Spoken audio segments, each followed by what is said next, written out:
मैं आपकी क्षमा चाहता हूं क्योंकि मेरे को थोड़ा सर्दी हुआ है और थोड़ा फीवर भी है, जुकाम, इसके वजह से तुम्हारे जैसे 10 लोग आए तो भी नहीं जाऊंगा। छोड़ो। अब अध्यक्ष महोदय, जो धन्यवाद अध्यक्ष महोदय, आपने मुझे राष्ट्रपति अभिभाषण के धन्यवाद प्रस्ताव पर बोलने का मौका दिया और मैं अध्यक्ष जी को भी, राष्ट्रपति जी को भी धन्यवाद देता हूं। वो दोनों सदन के सदस्यों को संबोधित किए, लेकिन इस भाषण में सारी चीजें जो प्रधानमंत्री जी बाहर कहे थे या इस सदन के अंदर 5 साल में उन्होंने जो कुछ भी अपने मुद्दे रखे थे, वही मुद्दों को राष्ट्रपति जी के मुंह से प्रधानमंत्री जी ने बोलने लगाया। तो मुझे कहना पड़ता है कि पार्लियामेंट जैसा एक, जिस जगह हम सब लोग मिलकर नीति को बनाते हैं और खास करके मोदी जी के 5 साल का कार्यकाल जो था, उन्होंने क्या किया? अच्छा, ठीक, अच्छा, अब तो आप नए बीजेपी वाले हैं, जोर से ही बोलेंगे। तो नहीं भाई, अब न्यूली कन्वर्टेड लोग बहुत जोर से बोलते हैं, न्यूली कन्वर्टेड लोग बहुत जोर से बोलते हैं, तो जान दो, मैं नहीं बोलता जाता। तो मैडम स्पीकर, मैं अपने एक बात से शुरू करूंगा, शेर से। ये हुस्नो आप तो ठीक है, लेकिन ये हुस्नो आप तो ठीक है, लेकिन गुरूर क्यों तुमको इस पर है? ये हुस्नो आप तो ठीक है, लेकिन गुरूर क्यों तुमको इस पर है? मैंने सूरज को हर शाम इसी आसमां में ढलते देखा है। मैंने सूरज को हर शाम इसी आसमां में ढलते देखा है। किस बात पे तू इतराता है? यहाँ वक्त से बड़ा कुछ भी नहीं। किस बात पे तू इतराता है? यहाँ वक्त से बड़ा कुछ भी नहीं। कभी तारों से जगमग आसमान में सितारों को टूटते देखा है। कभी तारों से जगमग आसमान में सितारों को टूटते देखा है।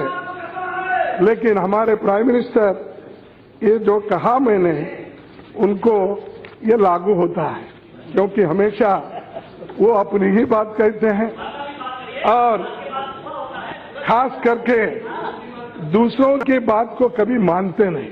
ये आदत है उनकी, अपनी जो बात है वही ठीक है, और दूसरा किसी ने भी अगर कुछ सच्ची भी बात कहते हैं या सच्चाई भी है इतिहास में, उसको भी छिपा के वो रखने की कोशिश करते हैं। और राष्ट्रपति जी के अभिभाषण का अवसर एक बहुत ही मान और प्रतिष्ठा का अवसर है। उसमें सरकार की जो उपलब्धियां हुई है, उनके बारे में राष्ट्रपति जी पूरे देश को हमारे सदन के माध्यम से बताते हैं। लेकिन मुझे बहुत दुख है जब राष्ट्रपति जी के अभिभाषण में इस सरकार की उपलब्धियों की तुलना पिछली सरकार से करने का प्रयास किया। ऐसा करना हमारे लिए शोभा नहीं देता और देश के लिए भी ये शोभा नहीं। ये अपने विचार को रखना चाहिए उन्हें, लेकिन राष्ट्रपति के अभिभाषण को राजनीतिक फायदों के लिए इस्तेमाल करना इस परंपरा को खराब करता है और दर्शाता है कि आज की सरकार अपनी गिरती हुई रेपुटेशन को बचाने के लिए किस हद तक जा सकती है। ये प्रश्न बार बार हमें पूछा जाता है और कहा जाता है कि आपने 60 साल में क्या किया। ये तो हमेशा उनका स्लोगन है, जहां कहीं भी जाने दो। जब कभी भी पब्लिक मीटिंग होती है या पार्लियामेंट में आते हैं तो कांग्रेस ने पहले 70 साल बोलते थे, अब जरा कम करके 55-60 पे आए हैं, क्योंकि उनको भी मालूम होगा इसमें 6 साल बीजेपी के हैं और 3 साल मोरारजी देसाई के हैं और दूसरे नेता के भी सब 3-4 साल हैं। इसीलिए अब वो घटाकर 60 साल में आपने क्या किया, ये वो कहते हैं। लेकिन उनको मैं ये बताना चाहता हूं, ये देश भारतीय संविधान प्रस्तावना के अनुसार भारत एक लोकतांत्रिक गणराज्य है, ये धर्मनिरपेक्ष देश है। भारत का संविधान सर्वोपरि है एवं भारत के संविधान ने हर नागरिक को समान अधिकार दिए हैं। लेकिन बीजेपी की सरकार संविधान और संवैधानिक संस्थाओं के प्रति कोई आस्था नहीं रखती। उनको कमजोर किया गया और उनकी आजादी खत्म करने की कोशिश रोज पर रोज हो रही है। कमजोर वर्गों को जो सांप्रदायिक ताकतें सर उठा रही है और बोलने की आजादी भी छीन ली जा रही है और दलित पिछड़े वर्गों का और रिजर्वेशन भी खत्म हो रहा है। और जावड़ेकर साहब आज ने एक स्टेटमेंट भी दिया है कि जो यूनिवर्सिटीज में रिजर्वेशन खत्म करके जो 200 पॉइंट का था उसको 13 पॉइंट बनाकर रिजर्वेशन खत्म किया, जिसमें दलित को नहीं है, बैकवर्ड्स को नहीं है और कमजोर लोगों को जो संविधान ने रिजर्वेशन दिया था वो सारे यूनिवर्सिटीज में कॉलेजेस में आज वो छीन लिया गया। और इसीलिए मैं ये कह रहा हूं कि संविधान के तहत ये सरकार नहीं चल रही है। और इधर तो 10% रिजर्वेशन की घोषणा की, अच्छी बात थी, हम भी सपोर्ट किए। लेकिन एक तरफ रिजर्वेशन तो आप बढ़ा रहे हैं, ठीक है, लेकिन जिनकी रिजर्वेशन है वो अपने यूनिवर्सिटीज के माध्यम ऑटोनोमस बॉडीज के जहां भी है वो छीन ले रहे हो। और कम से कम हम 4 महीने से लड़ रहे हैं। लास्ट सदन में भी यहां आया था, तब जावड़ेकर जी ने यहां पर आश्वासन दिया कि हम इसको 8 दिन के अंदर ठीक कर देंगे, लेकिन क्यों नहीं किए? मैं पूछना चाहता हूं, रातों रात आप 10% का लाए, ठीक है, लेकिन उसी दिन या सोशल जस्टिस मिनिस्टर होगी है, उसी दिन उनका एक अनस्टार्ड क्वेश्चन था इसी सदन में और 11:30 बजे वो उत्तर देते हैं कि ऐसा कोई प्रस्ताव नहीं है। अरे अनस्टार्ड क्वेश्चन सेम डे 11:30 आप रिप्लाई देते हो, ऊंचे वर्गों के लिए 10% रिजर्वेशन देने का कोई प्रस्ताव नहीं है। ये मैं आपको दे देता हूं, अगर वो प्रश्न आप ही का प्रश्न है, यहां से ही पब्लिश हुआ है। तो दूसरे आधे घंटे में बिल आता है, तो इसका मतलब क्या है कि कैबिनेट में भी इसकी डिस्कशन होती नहीं है। सीधा मोदी साहब जो बोलते हैं वही होता है, दूसरे किसको भी मालूम नहीं है। अगर मालूम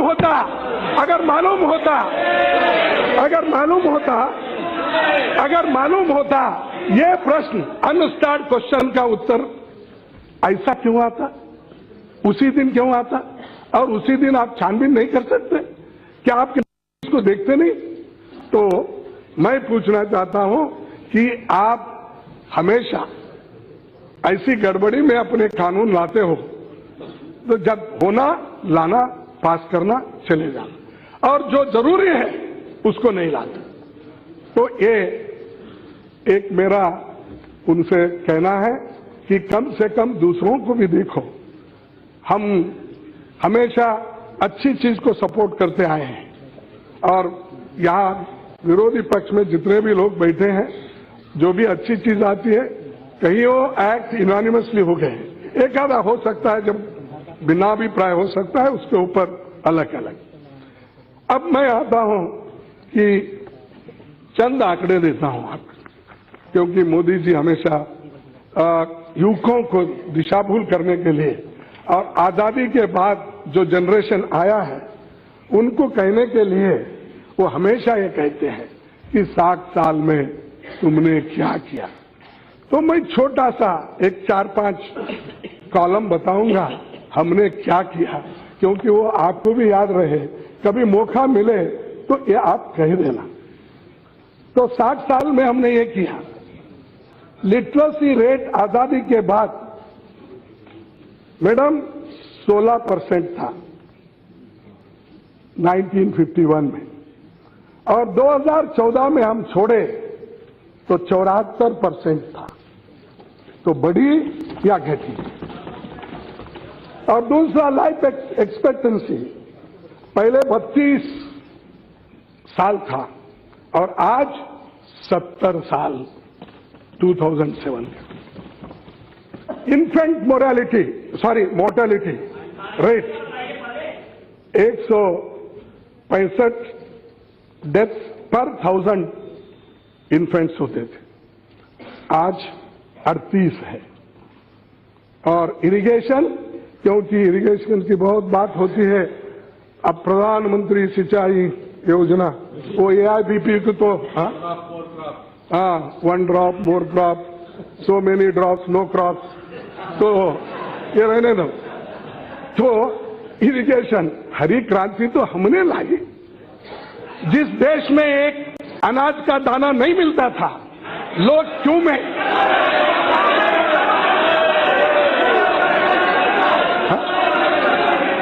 क्या सर देखिए, उस देश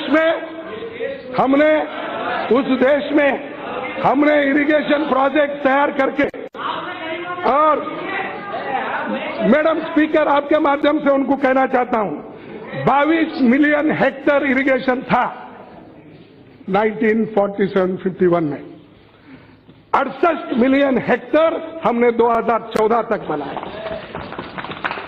और फूड ग्रेन्स 50 मिलियन टन उस वक्त था, 138 मिलियन टन तक हमने लेके गए। और दूध का production white revolution 17 million ton था और हमने 138 मिलियन टन इसको बनाया। और रोड 4 लाख किलोमीटर थे, 54 लाख किलोमीटर लाए। और रेलवे 54,000 किलोमीटर था, तो वो 65,000 किलोमीटर, 10,000 किलोमीटर की बढ़ोतरी उसको कर दी। और कॉलेजेस इस देश में 500 कॉलेजेस थे।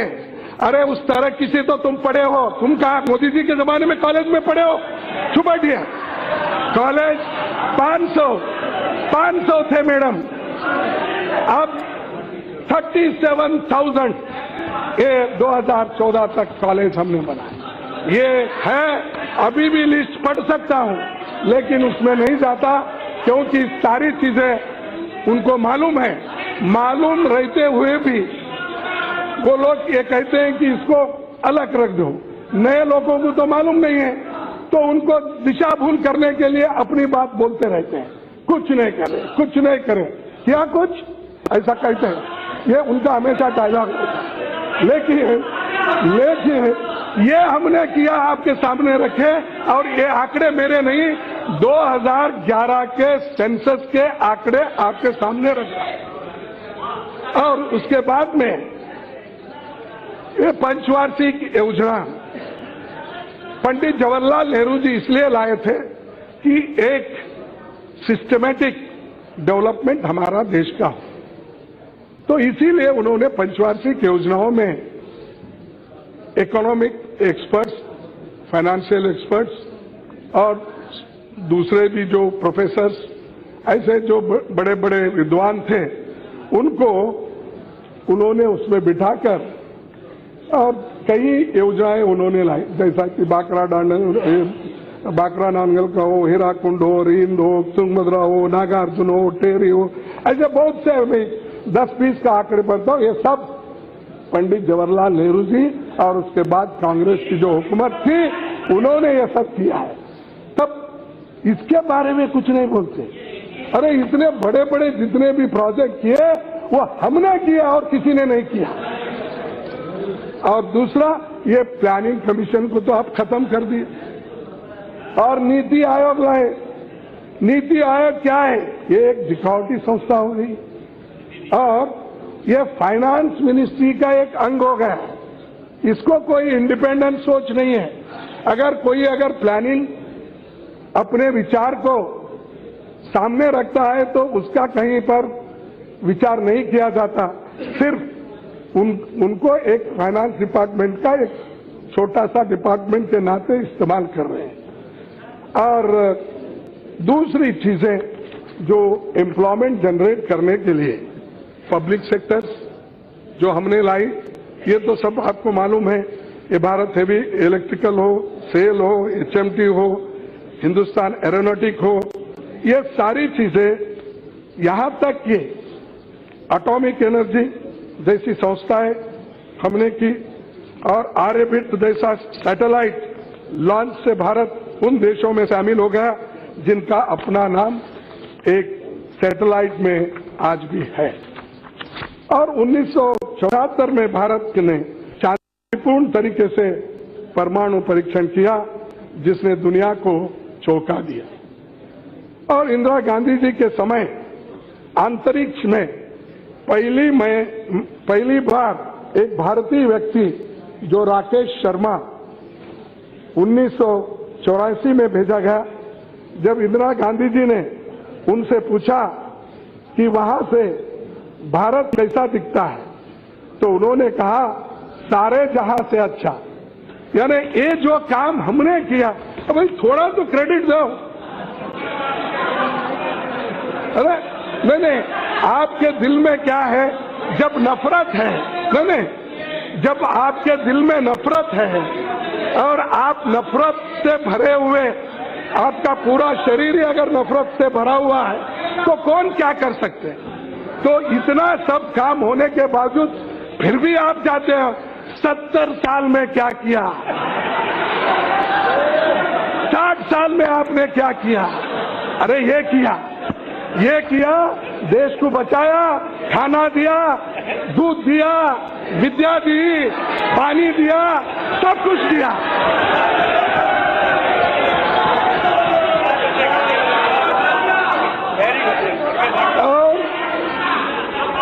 और इसके बाद अरे वो घोटाला, चल तुम रिप्लाई देंगे। अरे जब हम काम की बात करते हैं तो आप उल्टी बात करते हो। अरे उसका जवाब देते वक्त देंगे, हम तो जवाब उसका दे देंगे।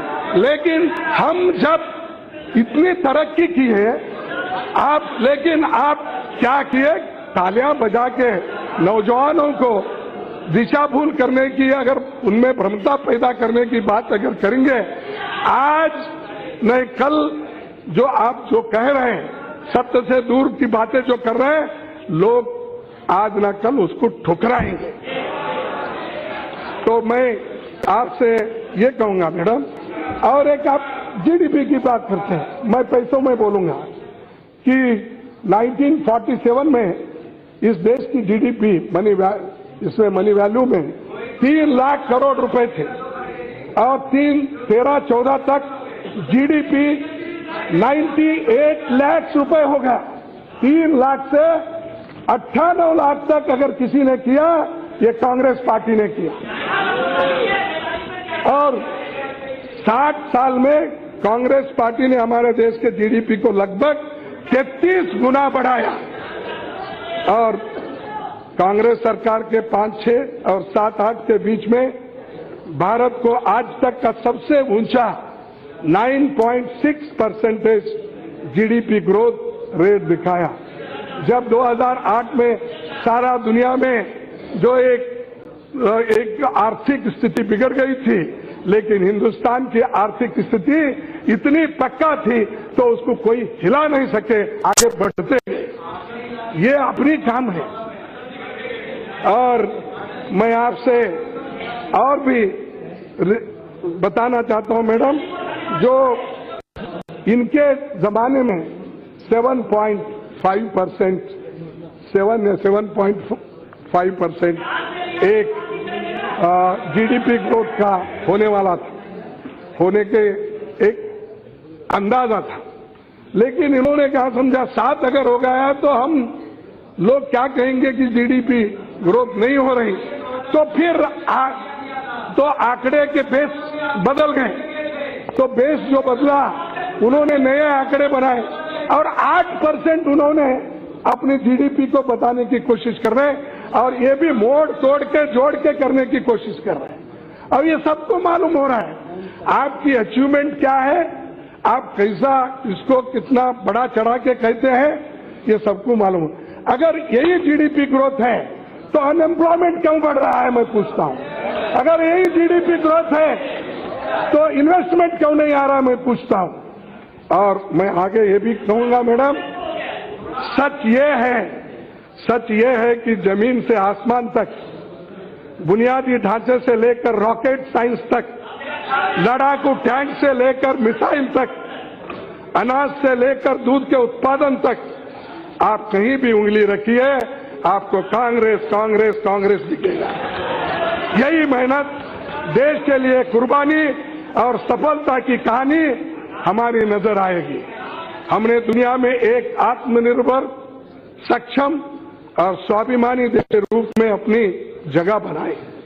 लोकतंत्र की, संविधान के तहत लोकतंत्र को मजबूत बनाया और लोकतंत्र और संविधान की रक्षा भी हमने की। तो अरे ये देखिए मैडम, जरा उनको चुप बैठने के लिए कहिए। अब आया कि डिमोनेटाइजेशन, अब नोटबंदी, और नोटबंदी को भी ये सफलता से हमने किया। नोटबंदी से प्रोग्रेस हुआ, नोटबंदी से टेररिज्म खत्म हुआ, नोटबंदी से काला धन वापिस आएगा, नोटबंदी से करप्शन खत्म हो जाएगा, ये और फेक करेंसी भी, ये सारी चीजें उन्होंने कही। कब? 8 नवंबर 2016 रात 8 बजे खुद ही टीवी पे आकर मोदी जी ने कहा, आज से 500, 1000 के नोट कागज के रद्दी टुकड़े, वो सब कचरे के डब्बे में जाएंगे, इसको कोई वैल्यू नहीं है। और उन्होंने ये कहा, और इसका फटकारा किसको मिला, इसका झटका किसको मिला? उन लोगों को जो मां बहनें देहातों में काम करके अपना पैसा बचाए थे, जो अपने बच्चों के शादी के लिए, घर बनने के लिए, छोटे मोटे कार्यक्रम के लिए रखा था, उनका मार गिरा। कोई अमीर आदमी को मार नहीं गिरा, कोई इनके दोस्तों को मार नहीं गिरा, कोई लोग यहां से पैसे लेके भाग गए उनको मार नहीं गिरा, जो लोग नोट बदलाव कर रही है उनको मार नहीं गिरा, जो लोग बैंकों के साथ दोस्ती थी उनको मार नहीं गिरा। मार किनको गिरा? खेती में काम करने वालों को, छोटे मोटे व्यापारियों को, मजदूरों को, इनको मार गिरा। और इससे नौकरियां भी घट गई, क्योंकि छोटे मोटे कारोबार भी बंद हो गए। और मेरे बात को नहीं मानते, लेकिन कम से कम जो अर्थशास्त्रज्ञ है, इकोनॉमिस्ट है, बड़े बड़े तज्ञ हैं, उनको तो मानेंगे ना। तो उनका कहना क्या है?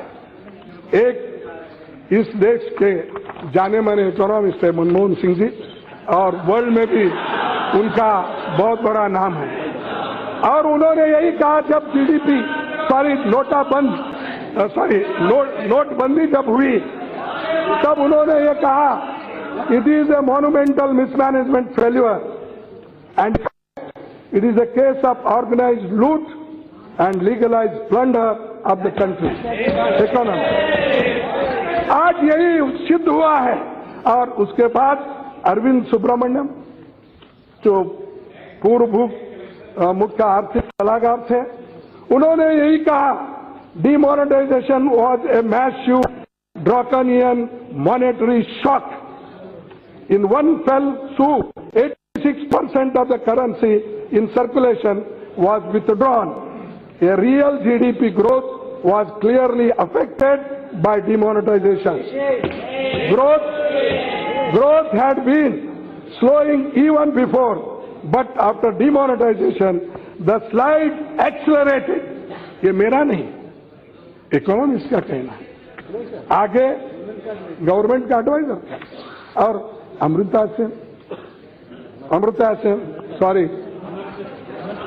सेन भारत रत्न नोबेल प्राइज में, उनका कहना है at one stroke the move declares all Indians, indeed all holders of Indian currency. मैं फिर एक बार पढ़ता हूं, at one stroke the move declares all Indians, indeed all holders of Indian currency, as possibly crooks unless they can establish they are not. ये उनका कहना है।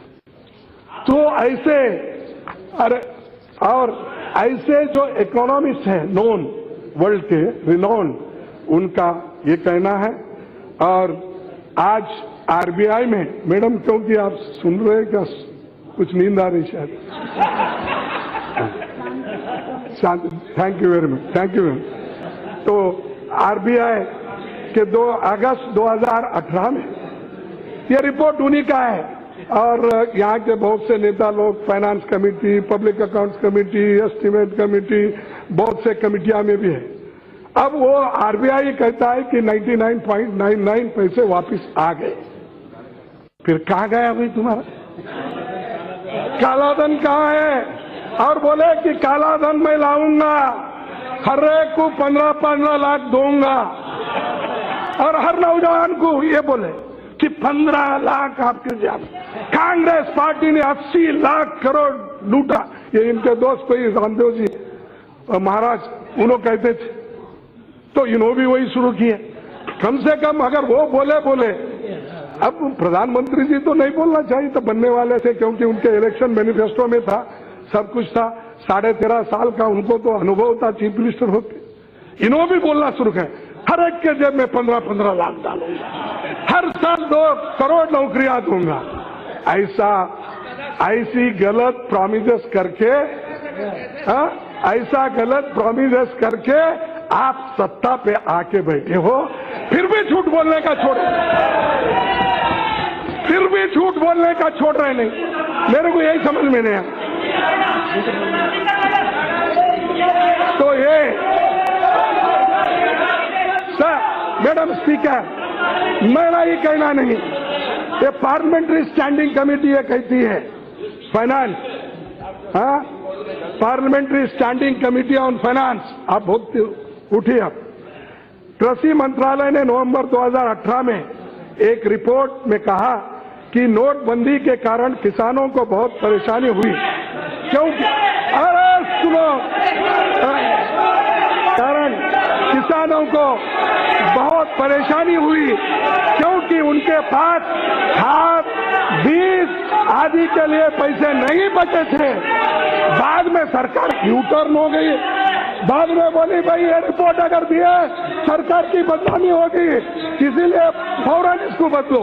फिर यू टर्न ली, और यू टर्न लेकर उन्होंने ये कहा नहीं, डीमोनेटाइजेशन से बहुत किसानों को मदद हुआ।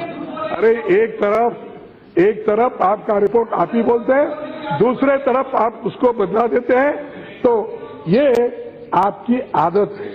तो आदत से मजबूर है, झूठ बोलने की आदत से आप क्या कर सकते हैं। सर, मैडम स्पीकर, देखो ये तो आप 2 करोड़ नौकरियां का बोले, फिर ब्लैक मनी का बोले, ठीक है। फिर इसके बाद मैं आपको बताना चाहता हूं आंकड़े, दी अनएम्प्लॉयमेंट कैसा बढ़ रहा है। 11-12 में बेरोजगारी 3.8% थी, और एनएसएसओ की एक पीरियोडिक लेबर फोर्स सर्वे के अनुसार 17-18 में ये रेट 6.1% हो गई।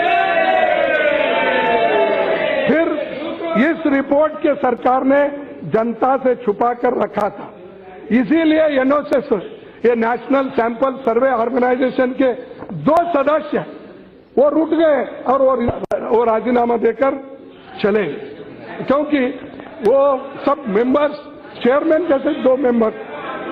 और मैं इसलिए कह रहा हूं कि आपका रिपोर्ट जो है खुद ही ये कहता है कि अनएम्प्लॉयमेंट बढ़ा है और पहले से भी बढ़ा है, और फिर भी आप कहते हैं कि इतने नौकरियां हमने दी। राष्ट्रपति जी ने अपने अभिभाषण में एक ग्रामीण कौशल विकास की बात की, तो मैं आपको ये बताना चाहता हूं कि रूरल एम्प्लॉयमेंट में अनएम्प्लॉयमेंट कितना बढ़ा है। एनएसएस के आंकड़ों के अनुसार ग्रामीण युवाओं में बेरोजगारी का रेट 11-12 में 5% था। और एक बार पढ़ूं, एनएसएस के आंकड़ों के अनुसार ग्रामीण युवाओं के बेरोजगारी का रेट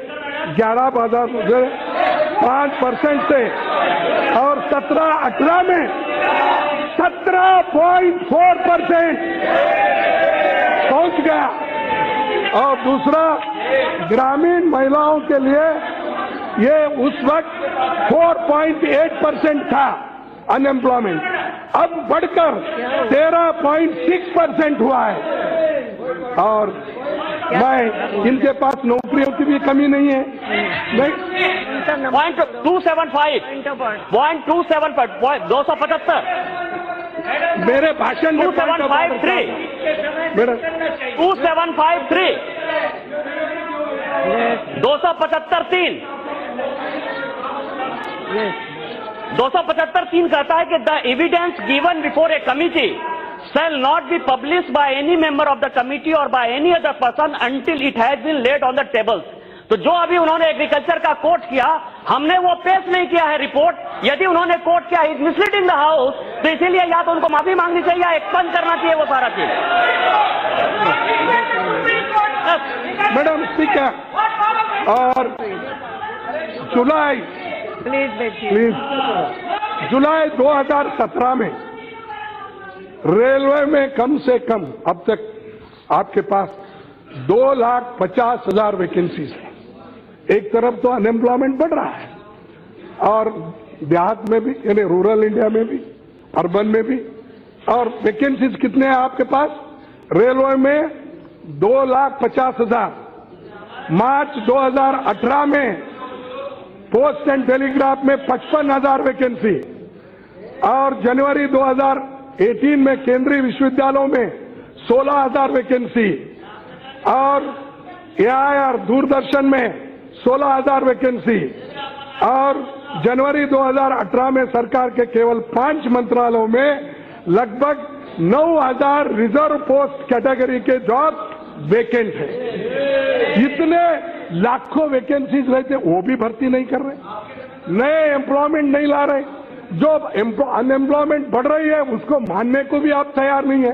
तो इससे यही मालूम होता है कि इस सरकार को युवकों को प्रोत्साहन देना, नौकरी देना, जीडीपी बढ़ाना, ये उनके बस में नहीं है या वो चाहते नहीं। और एक ईपीएफ चंद आंकड़े उन्होंने ऐसे बनाए, ईपीएफ में, ईएसआई में उन्होंने क्या कर दिया, 55 लाख नौकरियां हमने दी। कहां दिया? जो लोग थे उनको ईएसआई में, प्रोविडेंट फंड में लाए, वो एज यूजुअल ड्राइव रहता है, हर साल ड्राइव।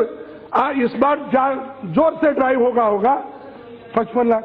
जो है सो एम्प्लॉयमेंट हो, ये क्रिएटेड नहीं, जनरेटेड नहीं, या नए एम्प्लॉयमेंट नहीं, ये तो पुराने एम्प्लॉयमेंट को ईपीएफपी एनरोलमेंट करके हमने 55 लाख दिया। अब दूसरी बात ये जीएसटी, और अब जीएसटी के लिए तो ये सारा सदन आपको सपोर्ट किया, लेकिन उसके वजह से जो हर जगह दिक्कतें आ रही हैं, और हम बोले कि पहले ही मैक्सिमम 18% रखो, उसके ऊपर मत रखिए, ये दिक्कत होती है। लेकिन आपने नहीं माना, आपने क्या किया, उसको जीएसटी को 4-4, 5-5 स्लैब करके आखिरी में जैसे जैसे इलेक्शन आते रहते, गुजरात इलेक्शन आया कम करो, फिर दूसरा इलेक्शन आया कम करो, यूपी का आया कम करो। हाँ, अरे भाई पहले ज्यादा करो फिर बाद में कम करो। इसीलिए तो हम बोल रहे थे प्रैक्टिकल 18% से ज्यादा मत जाओ, 3 स्लैब जो बनाते हैं उतने बना के रखो, प्रैक्टिकल नहीं, हम नहीं मानते। तो ये चीजें उसके वजह से पूरे व्यापार खत्म हो गए और एमएसएमई उनके खुद को बहुत बार रिप्रेजेंटेशन दिए हैं एमएसएमई। लोग बोले कि हमारा एक्सपोर्ट बंद हो रहा है आपके वजह से, कृपया करके इसको ठीक कर दो। फिर भी उनकी बात नहीं सुने।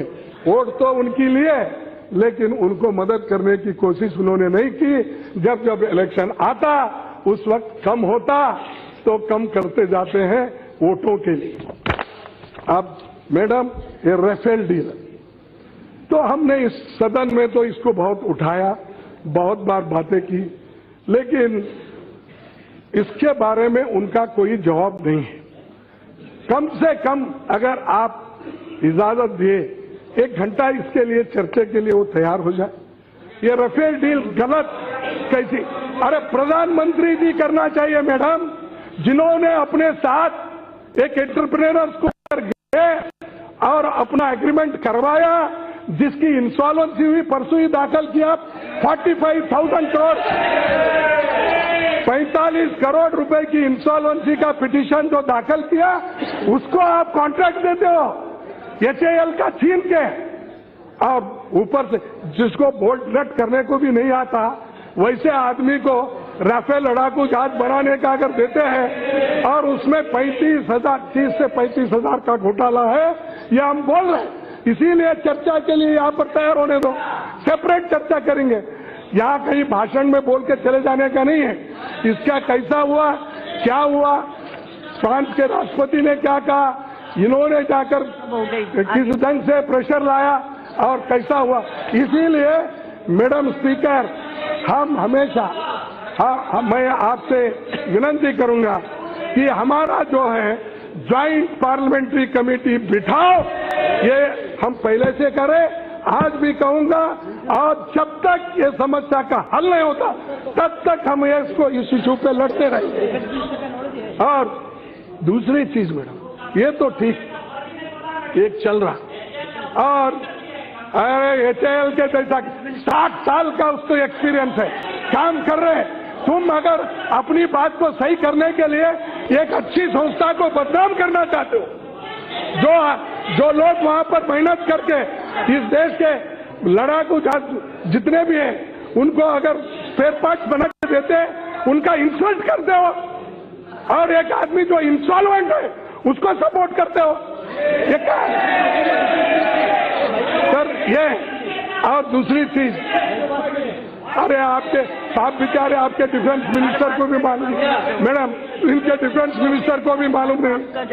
और मैडम स्पीकर, मैं और एक खुलासा करना चाहता हूं। दो सुप्रीम कोर्ट में इन्होंने एक एफिडेविट डाला इसके बारे में, एक सील्ड कवर में, और वहां पर क्या झूठ बोला या असत्य बात बोली, झूठ बोला असत्य या सत्य से दूर। क्या बोला उन्होंने? राफेल मामले के मुद्दे की सुनवाई के दौरान सरकार ने कोर्ट से झूठ बोला कि CAG एंड PSC दोनों ने राफेल के विमानों की कीमत की जांच की, तो इसीलिए उन्होंने ये कहा। फिर बाद में उन्होंने उसको करेक्शन एप्लीकेशन डाला। क्यों भाई करेक्शन? आपको मालूम नहीं CAG रिपोर्ट यहां पर पेश हो गई थी? क्या PSC में इसका कोई चर्चा हुआ था? क्या CAG ने इसको इस कीमत को मान के एक रिपोर्ट रखा था? नहीं। लेकिन वो भी झूठ वहां पर आपने, यानी अपने कामों का भी आप ध्यान नहीं रखते। एक तरफ मैं अभी कोट किया जो अनस्टार्ट क्वेश्चन इस सदन में था, उसी आधा घंटा में वैसा ही है। जो चीजें नहीं है वो उन चीजों को लेकर इन्होंने कोर्ट को भी झूठ बोला, सुप्रीम कोर्ट को झूठ बोला, और आज ये है कि बाद में वो माफी मांगने का चल रहा है। अब मैडम ये ऑटोनोमस इंस्टीट्यूशन के ऊपर भी और कितनी देर है मैडम? और एक आधा घंटा बस। आधा घंटा मैडम देखिए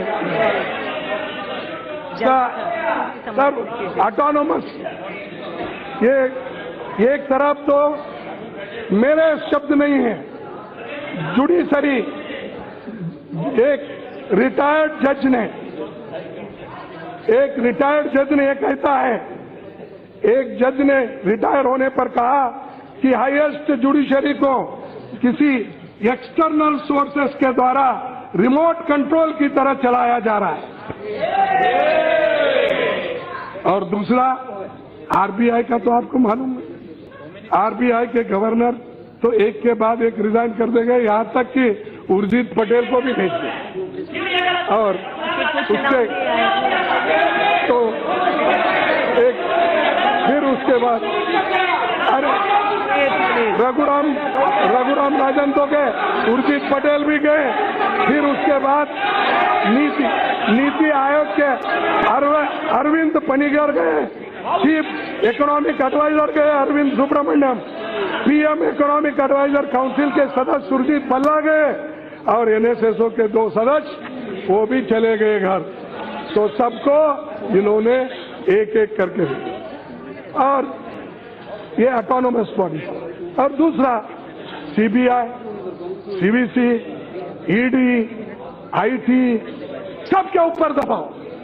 अगर उनकी बात कोई मानेगा नहीं या उनके अगर कंट्रोल में कोई चीज आती नहीं तो लगाओ सीबीआई को, लगाओ ईडी को, लगाओ किसी और एजेंसी को, लगाकर उनकी आवाज को बंद करो, उनका गला घोटो। ये अगर डेमोक्रेसी में ये चीज होती है तो इससे बुरा कुछ नहीं। और मैं एक कोट आपके सामने करूंगा मैडम, डॉक्टर बाबा साहब अम्बेडकर ने यह कहा था, however good the constitution may be, if those who are implementing it are not good, it will prove to be bad. However good a constitution may be, if those who are implementing it are not good, it will prove to be bad. However bad a constitution may be, if those implementing it are good, it will prove to be good. ये बाबा साहब अम्बेडकर, कम से कम इसके तहत तो चलिए, इसके तहत तो चलिए, क्योंकि बाबा साहब अम्बेडकर को आप बार बार कोट करते हैं और हमारे राष्ट्रपति के भाषण में भी उनका कोट हुआ है। और उसके साथ एग्रीकल्चरिस्ट, फार्मर्स का ऐसा इश्यू है कि मोदी जी ने तो हुकूमत आने से पहले अपने प्रणाली में खूब बोला कि उनको किसानों को मैं दुगना दाम दूंगा और आमदनी बढ़ाऊंगा, ये बात उन्होंने की। लेकिन अब एग्रीकल्चर सेक्टर की ग्रोथ अब कुछ 3% कुछ हो गई है, लेकिन अब एवरेज अगर लिए तो जो यूपीए गवर्नमेंट में 4% थी, अब इनका 2% पे आया है। और 1,10,000 करोड़ रुपए आप कॉर्पोरेट वालों का माफ कर सकते हो, तो किसानों का कर्जा माफ क्यों नहीं करते? क्योंकि इंडस्ट्री चलाने के लिए अगर आपके कोई रूल्स है, रेगुलेशन है, तो उनको प्रेफरेंस देके 1,10,000 करोड़ रुपए उनको माफ कर सकते हैं, लेकिन किसानों का कर्जा माफ नहीं कर रहे। और अब इलेक्शन आ रहा है, कुछ देना, तो इसीलिए ये आगे की बात। लेकिन जो कुछ 5 साल में वायदे किए वो एक भी क्यों नहीं निभाए? ये बात है ना। जब सत्ता तुम्हारे को मिली, जब आई, उस वक्त आप एक्ट नहीं करे। अब जब सत्ता के लिए तरस रहे हो आगे, उसके लिए नए नए तरीके ढूंढ रहे हो, वो उसमें कामयाब नहीं होंगे। किसान समझ गया है उसको तो कोई फायदा मिलने वाला नहीं है। सिर्फ अगर किसी को थोड़ा कुछ फायदा मिलेगा तो इनकम टैक्स रिबेट वालों को मिलेगा, बाकी किसी को नहीं मिलेगा। अब एमएसपी की बात है, पिग कॉस्ट, देखो पहली बार हुआ कि कॉस्ट का 1.5 गुना करने का, लेकिन मैं आपको बताना चाहता हूं, एक रिपोर्ट के अनुसार जो हर लिहाज से इन्वेस्टिगेशन करके जो बनाते हैं, ऐसा एक रिपोर्ट हमारे सामने है। वो यूपीए 2 सरकार के समय एमएसपी का average growth, I am telling, average growth 11.28 था, 11.8, 28%। जबकि बीजेपी सरकार के समय सिर्फ 4.91% बढ़ोतरी। या आप देख लीजिए एवरेज क्या। तो अब और दूसरी चीज, और प्रधानमंत्री फसल बीमा योजना, इसमें तो इतना घोटाला है कि ये किसानों को, आपको कोई भी सरकार आने दो, इसको तो बदलना चाहिए। मैं आपको कह रहा हूं कि इससे, मैं आंकड़े के साथ बोल रहा हूं मैं, देखिए 16-17 में, 17-18 में 84 लाख किसानों ने इस बीमा को छोड़ दिया क्योंकि उनको कुछ नहीं मिल रहा। 16-17 से 2018 तक इंश्योरेंस कंपनीज को 48,000 करोड़ रुपए मिले प्रीमियम, और किसानों का जो क्लेम 28,000 करोड़, सीधा 20,000 करोड़ कंपनी के खाते में गया, इंश्योरेंस कंपनी के जेब में गया। और ये कंपनियां, बड़े बड़े कंपनियों को आप ऐसे स्कीम्स बना के फायदा करके देते हो और ये किसानों को छोड़ देते हो। ये तो दिन दहाड़े लूट है, दिन दहाड़े लूट है। इसको बंद करना होगा, किसानों के लिए नई तरीके ढूंढना होगा, उनको डायरेक्टली पैसे मिले जैसा होना ये इंश्योरेंस के लिए। और ये तो ये मैं इसलिए कह रहा हूँ, कंप्लीट कीजिए, नहीं तो आपका सेकंड स्पीकर नहीं बोल रहा। मैं आपसे हाथ जोड़ के विनती कर, नो ये सदन तो आखिरी है, तो इसीलिए मैं कह रहा हूँ, नो अरे 5 साल में उन्होंने क्या किया बताना तो पड़ेगा ना मैडम। अब वो तो हर जगह बताते हैं, हमको वो क्या किए और क्या नहीं किए और हमने क्या किया वो बता रहा हूँ। मैं दूसरा कहीं बाहर से आंकड़े नहीं ला रहा हूँ, उन्हीं के आंकड़ों के आधार पर बोल रहा हूँ। अब रूरल इलेक्ट्रिसिटी, ये लोग मुझे हाथ उनके भेजे पब्लिक में बोलने के लिए नहीं सर, रूरल इलेक्ट्रिफिकेशन, तो इसकी बात तो हमारे प्रधानमंत्री जी हर जगह कहते हैं, हर भाषण में। इस देश को आजाद हुआ 70 साल, अब 18,000 देहातों को इलेक्ट्रिसिटी नहीं थी, हाँ?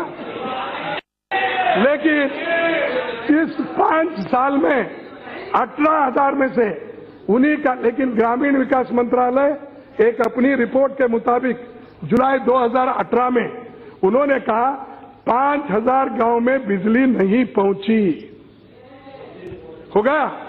अब आपका हो गया 15,000 का, 15,000 देहात को आप पहुंचाए। लेकिन कांग्रेस ने इस देश में 16,50,000 देहात हैं, विलेजेस, 16,32,000 विलेजेस को हमने इलेक्ट्रिफिकेशन दिया।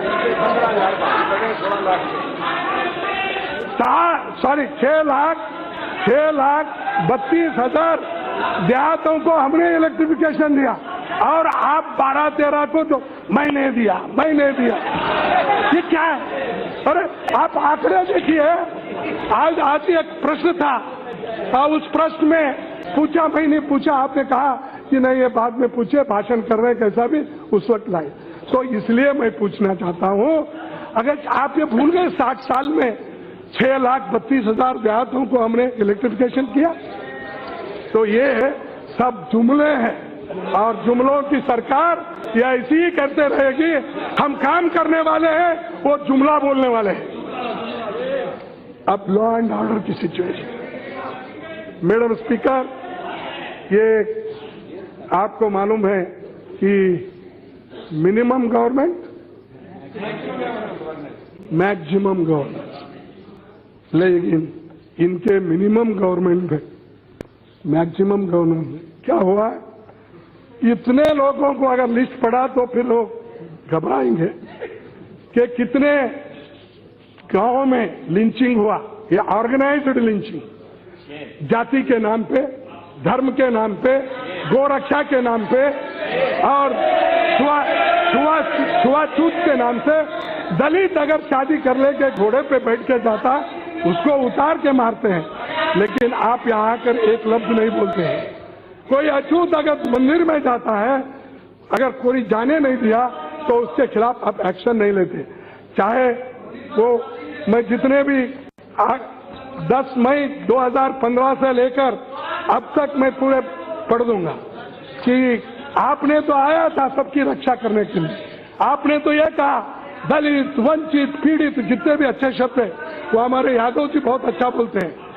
सोशलिस्ट पार्टी के नेता थे, अब वो बीजेपी बन गए। पाप बेचारे अपने उसूल को ही बदल दिए। 30-40 साल तो पूरा लाइफ उधर डाले, अब नया 10-15 साल से 15-20 साल से इधर आए। फिर इसको सेकंड किए, उन्होंने भी नहीं आए। जगदम्बिका पाल वो तो न्यूली कन्वर्टेड है, बहुत जल्दी अडॉप्ट किया आप उसने उसको, तो उसको उनको तो पाप घूमते घूमते हर जगह से फिर यहाँ आ गए। उन्होंने ही जोरदार तकरीर की, उन्होंने इतनी गालियां दी। मेरे सरकार में 10 साल थे और पहले भी वो एक दिन के मुख्यमंत्री थे। और सब पार्टियां बदलते रहते थे, लेकिन उन्होंने भी जोरदार कांग्रेस को गालियां देना, मोदी जी की तारीफ करना, भाषण के जितने भी लफ्ज थे हिंदी के अच्छे अच्छे प्रयोग करके उन्होंने भी अब उनको सपोर्ट करने की कोशिश की। तो ये मैडम, ये मॉब लिंचिंग इनके जमाने में हो और ऐसा कभी नहीं हुआ। होता हर जगह घटनाएं थोड़ी छुटपुट होती है, लेकिन ये संस्थाओं ने कर रहे हैं। आपने भी वार्निंग किया, क्योंकि वो वीएचपी के हो, गोरक्षक हो, किसी को भी हम किसी को बर्दाश्त नहीं करेंगे। लेकिन आपके कहने के बावजूद भी क्यों हुआ, क्यों हो रहा है आज तक मैं पूछना चाहता हूं। और यहाँ तक, अरे और मैडम, यहाँ इनको गांधी जी से भी नफरत है। गांधी जी के तो 150वीं सालगिरह मनाते, जन्मदिन मनाते, लेकिन लखनऊ में वहां पर जब गांधी का 30th मार्टियर्स डे था, 30th उस दिन, जनवरी के दिन, उस दिन उनका एक फोटो लगा के, कटआउट लगा के विश्व हिंदू परिषद का एक, सॉरी, हिंदू महासभा का विश्व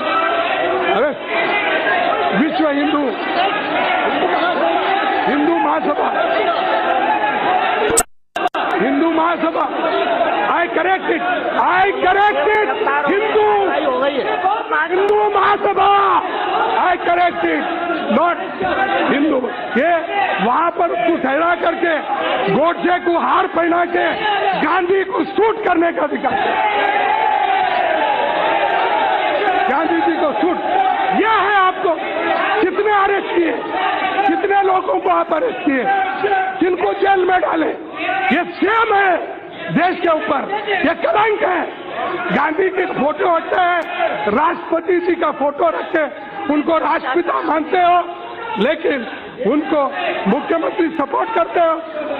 तो इसलिए मैं ये कहना चाहता हूं मैडम, आपको किसी के बारे में आदर, इनको आदर नहीं है और हर एक को अपना सताने की कोशिश करते हैं।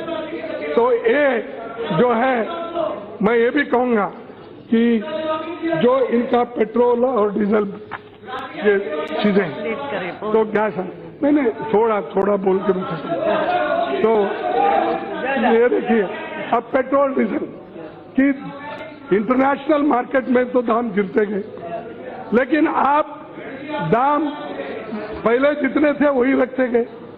लेकिन पहले की सरकार जब दाम घटते थे या दाम अगर बढ़ते थे तो भी एक ही लोगों को राहत देने के लिए या उनको सपोर्ट करने के लिए उन्होंने दाम को वैसा ही, लेकिन आप कम होने के बावजूद वो कंज्यूमर्स को जो फायदा देना था वो नहीं दिए, और कम से कम 9-10 लाख रुपए उसमें 9-10 लाख करोड़ रुपए आप कमाया, और आप ये कैसा इस्तेमाल किया, कहाँ गया, और जो कंज्यूमर पैसा दिया उसको क्यों रिलीफ नहीं मिला, मैं पूछना चाहता हूं। और ये चीजें आप कर रहे हैं और इससे लोग नाखुश है और वो चाहते हैं कि कम से कम ऐसी चीजों में जब राहत देना चाहिए वो देना चाहिए। अगर आप नहीं दे सकते, अब मैं अगर कहूंगा तो फिर उनको आएगा। तो इनके जमाने में कम से कम एक्साइज ड्यूटी 386% बढ़ गई और पेट्रोल का 126% बढ़ गया।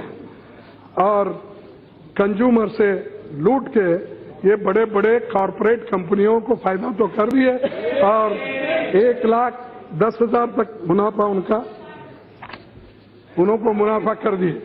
अब एक मैं कहना चाहता हूं, अपने रिजर्वेशन की बात तो मैं पहले कही, लेकिन एक है महिला बिल का। अध्यक्ष महोदय, आपके जमाने में तो आना चाहिए, क्योंकि अब मोदी जी इतना क्विक एक्शन लेते हैं, यहाँ प्रश्न चलते रहता है लेकिन इमीडिएटली दूसरा यहाँ पर बिल आते रहता है। कम से कम इसको तो लाने के लिए आप कहिए। आपका रिट चलता है, आपकी बात मानते हैं, आप कुछ नहीं पूछते, ये पूछिए आप।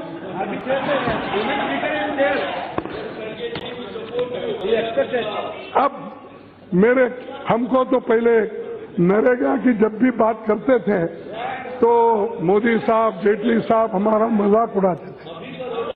तो इस जो मनरेगा का वो ये कहते थे, इस मनरेगा को मैं कभी मिटाऊंगा नहीं, ये तो आपकी जीती जागती स्मारक है, ये आप कहते थे।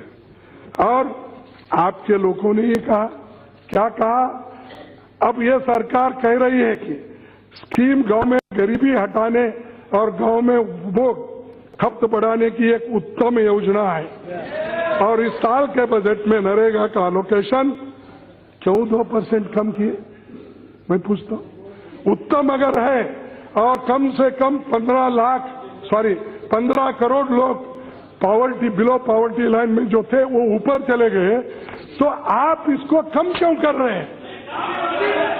अरे सुनिए, budget proportionately I am talking 60,000 crore गए, लेकिन प्रोपोर्शनेटली अगर पहले का अगर आप किए हैं एलोकेशन बढ़ रहा है इस बार भी। ये देखिए, मैं यील्ड नहीं हो रहा हूँ इनको, madam, I am not yielding, ये कह रहे हैं कि कम हो, I am not yielding, I am not.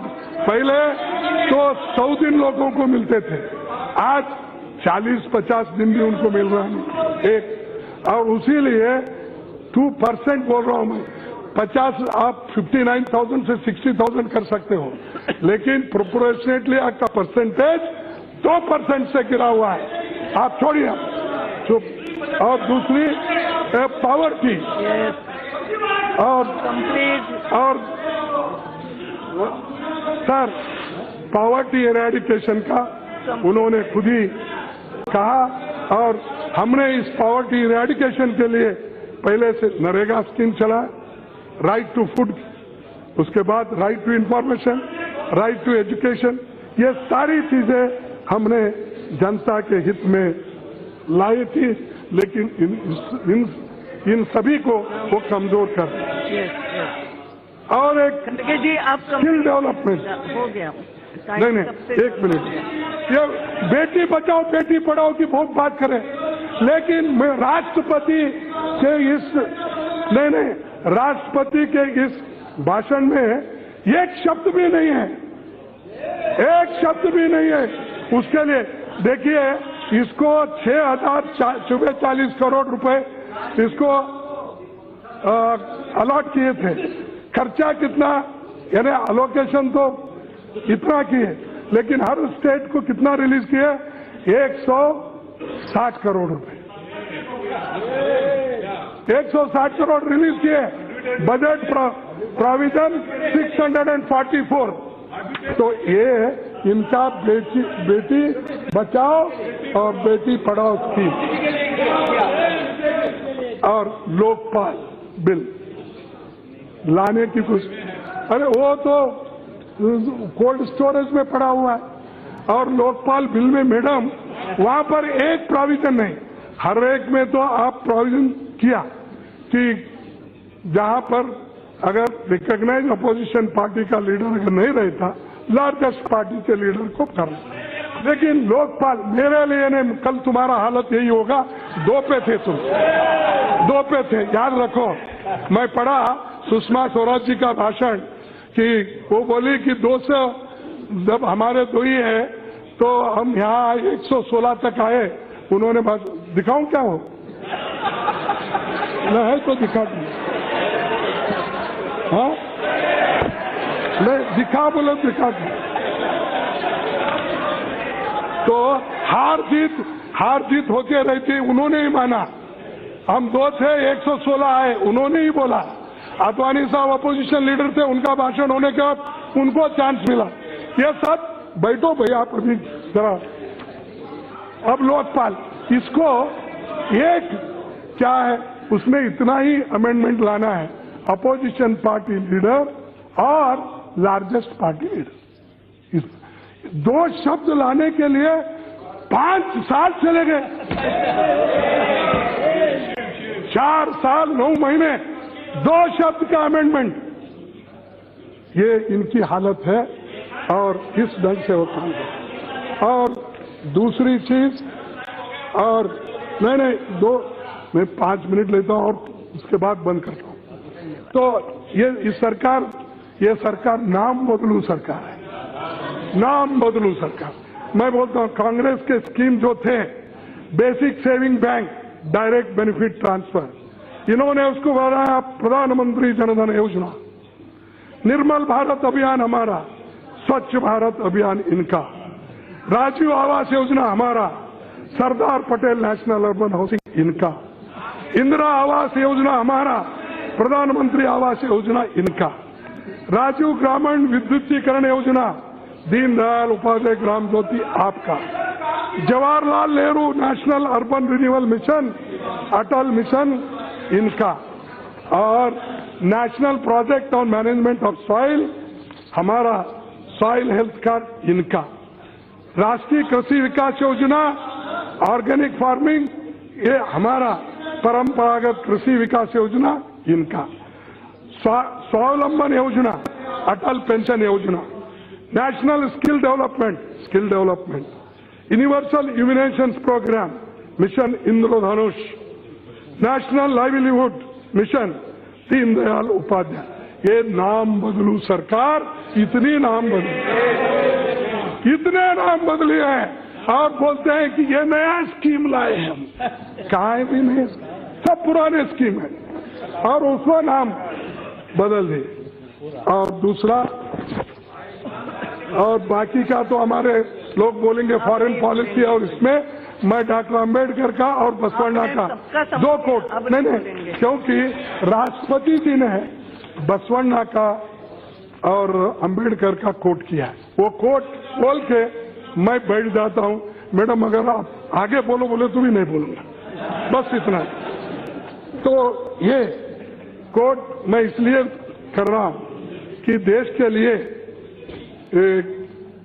सबके लिए है, मेरे लिए भी है, आपके लिए भी है, सबके लिए। बाबा साहब अम्बेडकर ने ये बात कही, the second thing we must do is, जब कॉन्स्टिट्यूशन उन्होंने इस देश को सौंपा उस वक्त, the second thing we must do is to observe the caution with John Stuart Mill has given to all who are interested in the maintenance of democracy, namely, not to lay their liberties at the feet of even a great man, or to trust him with power which enable him to subvert their institutions. आपके लिए, so to subvert their institutions, there is nothing wrong in being grateful to a great man who are rendered lifelong services to the country. But there are limits to gratefulness, as has been well said by the Irish patriot, Daniel O'Connor. No man can be grateful at the cost of his honor. No man can be grateful at the cost of his honor. No woman can be grateful at the cost of her chastity. And no nation can be grateful at the cost of its liberty. This is the important.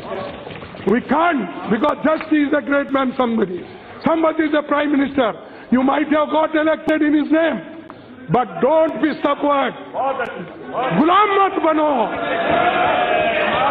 Have conscience.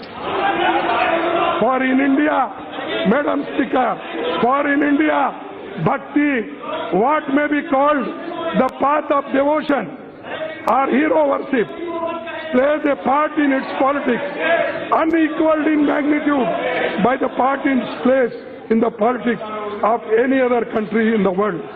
Bhakti in religion may be a road to the salvation of the soul. Bhakti in religion may be a road to the salvation of the soul. But in politics, bhakti or hero worship is a sure road to degradation and to eventual dictatorship. तो आखिरी में एक की madam speaker, हमारे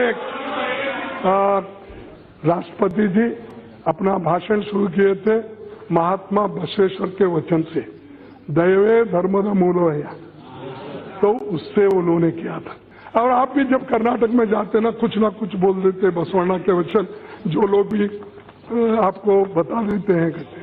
लेकिन बसवण्णा का ये बड़ा फेमस वचन है, मैं कहूंगा और बैठ जाऊंगा। कड़ाबेड़ा कोलाबेड़ा हुसिये नुडियलू बेड़ा, यानी इसका मतलब do not steel, do not kill, do not utter the untruth. इसीलिए लिंचिंग मत करो, हाँ, राफेल में चोरी मत करो और झूठ मत बोलो किसानों के साथ। मुनिया बेड़ा अन्नरिगे असह्य पड़ बेड़ा, नेवर बी एंग्री, क्योंकि बहुत गुस्से में आते हैं। Never be angry, never hate others, never hate others. This is Basavanna said, what you are quoted, I am quoting madam. तन्ना बण्णी से बेड़ा इधर हड़ियलू बेड़ा, don't boast up yourself or criticise anyone. इदे अंतरंग शुद्धि, इदे बहिरंग शुद्धि। This is the way to cleanse the soul. This is the way to cleanse the body. This is the way to please our Lord Kudal Sangama. He said, Baswanda said. So madam, with these words, कम से कम बसवण्णा को आप coat किए हैं, इसके तहत चलेंगे। Don't steal, don't kill, don't utter untruth, never be angry, never hate, don't boast of yourself, don't criticize anyone. This is the way to cleanse the soul. तो मैं इतना ही कहूंगा मैडम, आपका आभारी हूँ, आप बहुत समय मुझे दिया, आपको धन्यवाद। मेरे वजह से दूसरों का कट नहीं होना, ये भी मैं आपसे विनती करूंगा। तो आपको बधाई देता हूँ, मेरे को भाषण करने के लिए समय दिया।